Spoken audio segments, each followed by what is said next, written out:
अभी हम भी इधर सिलाई का काम करते हैं, साथ साथ में इधर दीदी से भी ऐसे मुलाकात होता है, तो हम लोग इन सब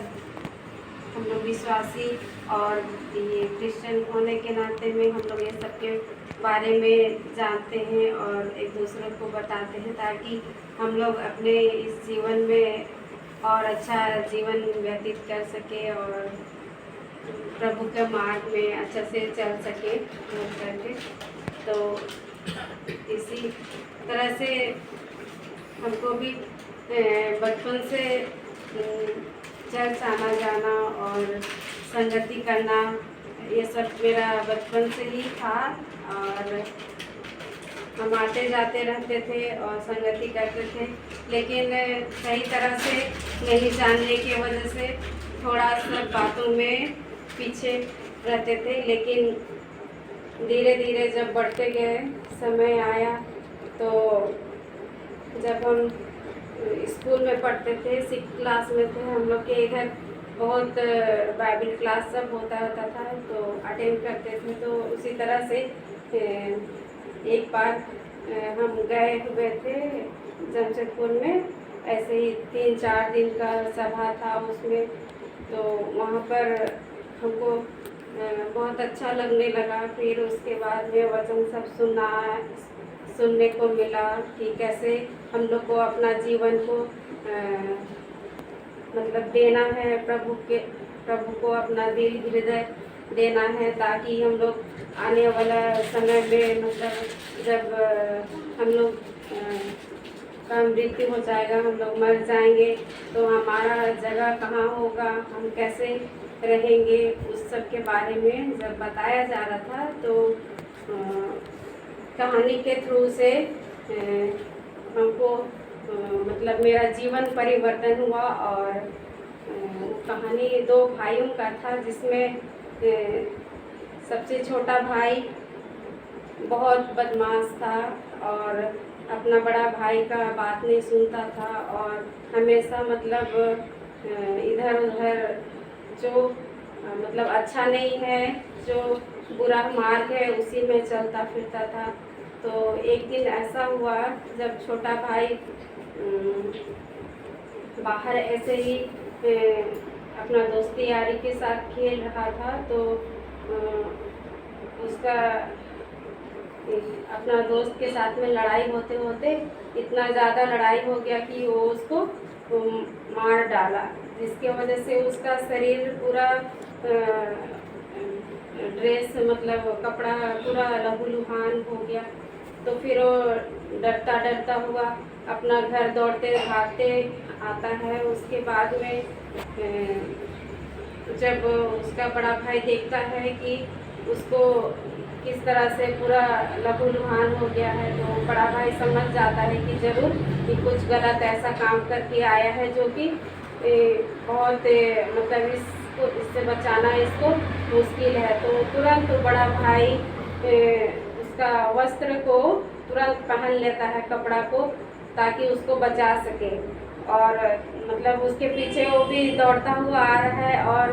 लड़का बोला कि भैया बचा लीजिए बचा लीजिए, तो उसका कपड़ा पहन लेता है। और जैसे पुलिस उसका द्वार पे पहुंचता है, तब तक वो उसका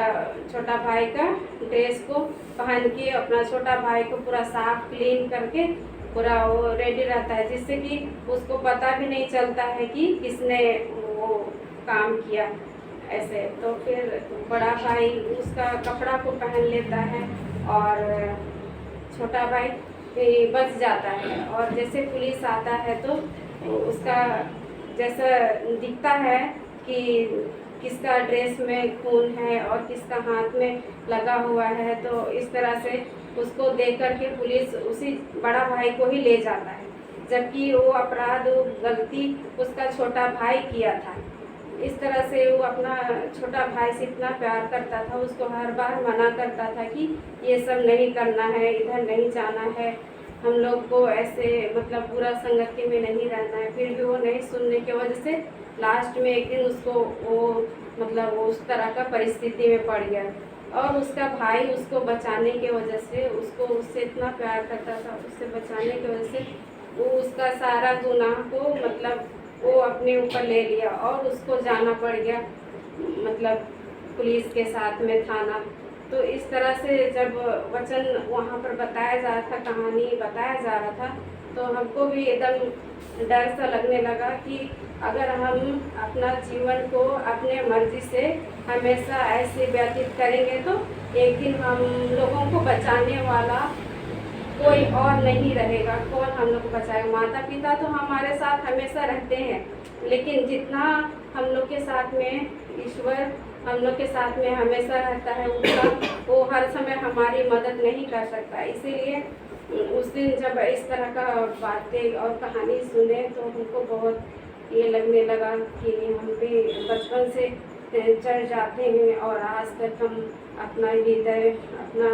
जीवन परमेश्वर को नहीं दिए हैं। तो कैसे होगा जब इस तरह का समस्या आएगा कभी का दिन में, हम प्रार्थना नहीं करेंगे, संगति नहीं करेंगे और अच्छे मार्ग पे नहीं चलेंगे तो मेरा जीवन भी इसी तरह होगा, तो कौन हमको बचाएगा? इस तरह सा डर मतलब होने लगा। तब उसी दिन हम तुरंत फिर प्रभु से प्रार्थना किए और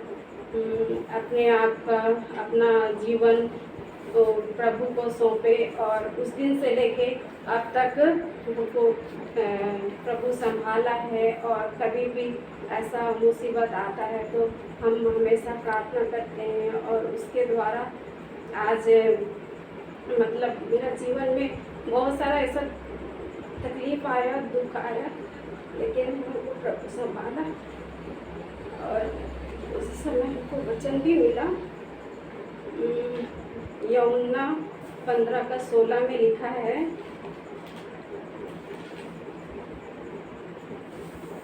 तुमने मुझे नहीं चुना परंतु मैंने तुम्हें चुना है और तुम्हें नियुक्त किया है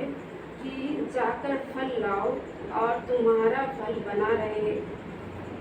कि तुम मेरे नाम से जो कुछ पिता से मांगो वह तुम्हें दे।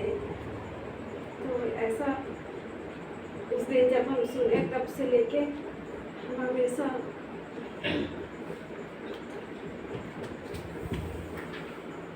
आज तक संभाला है हमको और हम हमेशा प्रार्थना करते हैं कि हम लोग सबको ऐसी तरह से मतलब कुछ भी परेशानी आए, दिक्कत आए, सबसे पहले हम लोग को परमेश्वर के सामने आना चाहिए, जिससे कि हर समस्या का